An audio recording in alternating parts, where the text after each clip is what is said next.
নমস্কার বন্ধুরা, আমি তুহিন আর আমার কিচেনে আপনাদের সবাইকে স্বাগত। আজকের রেসিপি ঢ্যাঁড়সের একটা অসাধারণ রেসিপি।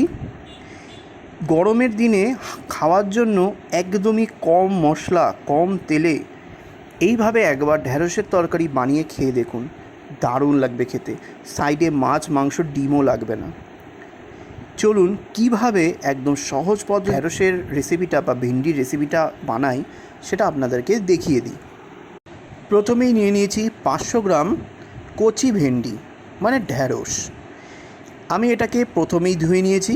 অবশ্যই কিন্তু ঢ্যাঁড়স কাটার আগে বা ভেন্ডি কাটার আগে ধুয়ে নেবেন, কারণ কেটে তারপরে ধোবেন পুরো কিন্তু একটা হড়হড়ে ব্যাপার থাকে, সেটা কিন্তু আরও বেড়ে যায়। তাই আগে ধুয়ে তারপরে কাটবেন।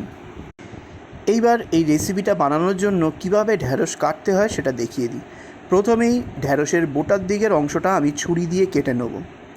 কেটে নেওয়ার পর হালকা একটা মাঝ বরাবর কাট মার্ক দিয়ে নেব। ভালো করে ভিডিওটা ফলো করুন। এইভাবে দিয়ে নিলে ঢ্যাঁড়সের ভেতর অবধি কিন্তু মশলাটা যাবে এবং খুব তাড়াতাড়ি সুসিদ্ধও হবে।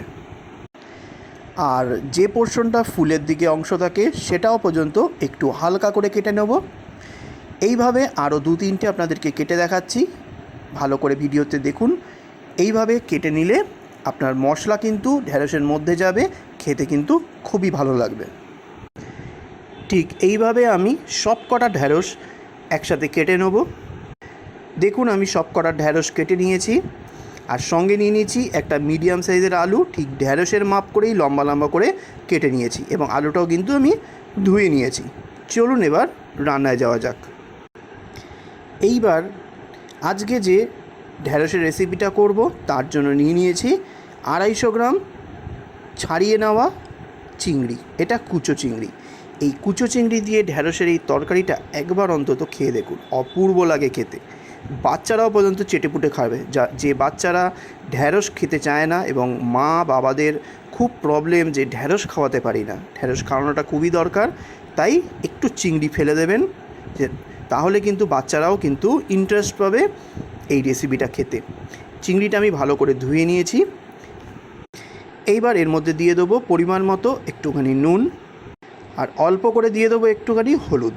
তারপরে ভালো করে নুন হলুদ দিয়ে চিংড়িটাকে একটু মিক্স করে নেব। চিংড়িটা নুন হলুদ দিয়ে মাখানো হয়ে গেলে এবার এটাকে সাইডে রাখবো এবং রান্নায় যাব। রান্নার জন্য একটা কড়াই বসিয়ে দিয়েছি। কড়াইটাকে হাই ফ্লেমে ভালো করে গরম করে নিয়েছি। কড়াইটা ভালো করে গরম হয়ে গেলে এর মধ্যে দিয়ে দেবো 2 চা চামচ সর্ষের তেল। প্রথমেই বলেছি আমি কিন্তু তেল মশলা সব অল্প করেই দেব। গরমের দিন অলরেডি বাইরে কিন্তু মারাত্মক গরম পড়েছে, তাই একদম কম তেল মশলায় রান্না করলেই কিন্তু শরীর ভালো থাকবে। তেলটাকে হাই ফ্লেমে ভালো করে ধোয়া ওঠা গরম করে নিতে হবে। তেলটা ভালো করে গরম হয়ে গেলে তেলটা একটুখানি কড়াইয়ের মধ্যে গ্রিস করে দেবো। তারপরে দিয়ে দেবো 2 চিমটে কালো জিরে। একটুখানি কালো জিরেটা ফুটে উঠলেই মানে ক্র্যাকেল হলেই এর মধ্যে দিয়ে দেবো একটা মিডিয়াম সাইজের কুচিয়ে নেওয়া পেঁয়াজ। পেঁয়াজটাকে দিয়ে একটু হালকা ভেজে নিতে হবে। পেঁয়াজটা যখন দেখবেন একটু হালকা লাল লাল রং ধরেছে তখনই দিয়ে দিতে হবে কেটে ধুয়ে রাখা আলুর টুকরোগুলো। এবার একসাথে ভালো করে মিডিয়াম ফ্লেমে ভেজে নিতে হবে। আলুটা 1 মিনিট মতো ভেজে নেওয়ার পর দিয়ে দেবো এর মধ্যে কুচো চিংড়িগুলো দিয়ে একসাথে একটুখানি ভালো করে ভেজে নিতে হবে। কুচো চিংড়ি মাছটা দিয়ে ভালো করে একটুখানি আলুর সঙ্গে ভালো করে ফ্রাই করে নিতে হবে। দেখবেন অত্যাধিক ফ্রাই করবেন না, তাহলে কিন্তু মাছটা কিন্তু মানে চিংড়িটা একদম রাবারি হয়ে যাবে। তারপরে ওপর থেকে দিয়ে দেবো একটুখানি ধনে জিরের গুঁড়ো 1/2 চা চামচ। ফ্লেমটা কিন্তু এই সময় লোতে রাখতে হবে, কারণ গুঁড়ো মশলা দেওয়া হচ্ছে। তারপরে দিয়ে দেবো 1/4 চা চামচ কাশ্মীরি রেড চিলি পাউডার। তারপরে দিয়ে দেবো 1/2 চা চামচ ধনের গুঁড়ো। সব মশলা কিন্তু আমি 500 গ্রাম ভেন্ডির জন্য একেবারেই কম দিচ্ছি। সব মশলা দিয়ে লো ফ্লেমে ভালো করে একটুখানি ফ্রাই করে নিতে হবে। লো ফ্লেমে কিছুক্ষণ ভালো করে ফ্রাই করে নেওয়ার পর যখন হলুদ আর মশলার কাঁচা গন্ধ চলে যাবে তখন দিয়ে দিতে হবে ধুয়ে রাখা আর কেটে রাখা ভেন্ডিগুলো দিয়ে মশলার সাথে ভালো করে লো টু মিডিয়াম ফ্লেমে এটার সঙ্গে ফ্রাই করতে হবে। মিডিয়াম ফ্লেমে আমি ঠিক 2 মিনিটের জন্য সব মশলার সাথে লো ফ্লেমে ভেন্ডিটাকে ভেজে নিয়েছি। অবশ্যই সময় নিয়ে ভাজবেন, তাহলে মশলাগুলো খুব সুন্দরভাবে ভেন্ডির সঙ্গে কোট হয়ে যাবে, তাহলে কিন্তু খুব সুন্দরভাবে মশলাগুলো ঢুকে গেলে খেতে কিন্তু খুবই ভালো লাগবে। এইবার ওপর থেকে দিয়ে দেবো স্বাদ অনুযায়ী নুনটা বুঝে শুনে দেবেন। প্রথমে কিন্তু একটু দিয়েছি আলুর জন্য, এখন দিলাম ভেন্ডির জন্য। দিয়ে ভালো করে আরও 1 মিনিট একটুখানি ফ্রাই করে নিতে হবে। আর দিয়ে দেবো 1/4 চা চামচ একটুখানি হলুদের গুঁড়ো, দিয়ে ভালো করে ফ্রাই করব। এইবার দিয়ে দেবো ঝালের জন্য 3টে চিড়ে নেওয়া কাঁচা লঙ্কাটা দিয়েও আরও কিছু সেকেন্ড একসাথে ভেন্ডির সঙ্গে একটু ফ্রাই করে নিতে হবে। আর 1-2টো কাঁচা লঙ্কা একটুখানি ভেঙে দিতে হবে যাতে সুন্দরভাবে ঝালটা হয়।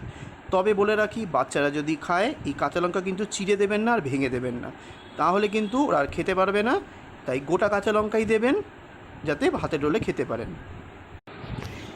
এইবার ভালো করে ভেজে নেওয়া হয়ে গেলে এর মধ্যে দিয়ে দেবো পরিমাণ মতো জল। অত্যাধিক দেবেন না, 1 কাপ থেকে 1.5 কাপ মতো দিয়েছি আমি এখানে, 1 কাপই দিলে এনাফ, কারণ ভেন্ডির থেকেও কিন্তু জলটা বেরোবে। এইবার ভালো করে জলের সঙ্গে মিক্স করে দিতে হবে। তারপরে দিয়ে দিতে হবে স্বাদ অনুযায়ী একটু চিনির গুঁড়ো। নিরামিষ রান্নাতে তো একটু চিনির গুঁড়ো লাগেই, প্লাস এখানেও কিন্তু ভেন্ডির এই তরকারিতে একটু দিলে টেস্টটা ব্যালেন্স হয়। ভালো করে আবারও মিক্স করে দিয়ে একটা ঢাকনা দিয়ে ঠিক 10 মিনিটের জন্য এইভাবেই দমে সিদ্ধ করে নেব লো টু মিডিয়াম ফ্লেমে। এর মধ্যে কিন্তু ঢাকনা খোলা যাবে না। ঠিক 10 মিনিট আমি ঢাকা দিয়ে সিদ্ধ করে নেওয়ার পর ঢাকাটা খুলে নিলাম। তারপর ভালো করে একবার মিক্স করে দিয়ে ঝোলের টেস্টটা করে নিতে হবে। যদি নুন মিষ্টি ঝাল কিছু লাগে সেটা বুঝে কিন্তু আপনারা এখানে অ্যাড করবেন। আমার এখানে নুন মিষ্টি ঝাল সব কিছুই পারফেক্ট আছে। এবার একটা আলু কেটে আপনাদেরকে দেখিয়ে দিচ্ছি। দেখুন, কাটতেই কিন্তু দুফালা হয়ে গেল, একদম নরম হয়ে গেছে, কিন্তু সব কিন্তু গোটা গোটা রয়েছে। আর ঢ্যাঁড়স বা ভেন্ডি তো নরমই, তাও কেটে দেখিয়ে দিচ্ছি। দেখুন নরম হয়ে গেছে, কিন্তু একটাও কিন্তু গলে ভর্তা হয়নি। এইভাবেই কিন্তু একদম টাইম দেখে কিন্তু, আর জলের পরিমাণ কিন্তু বুঝে দিয়ে তবেই রান্না করতে হবে। আর সব শেষে দিয়ে দেবো অল্প একটুখানি গরম মশলা, খুব সামান্য দেবেন।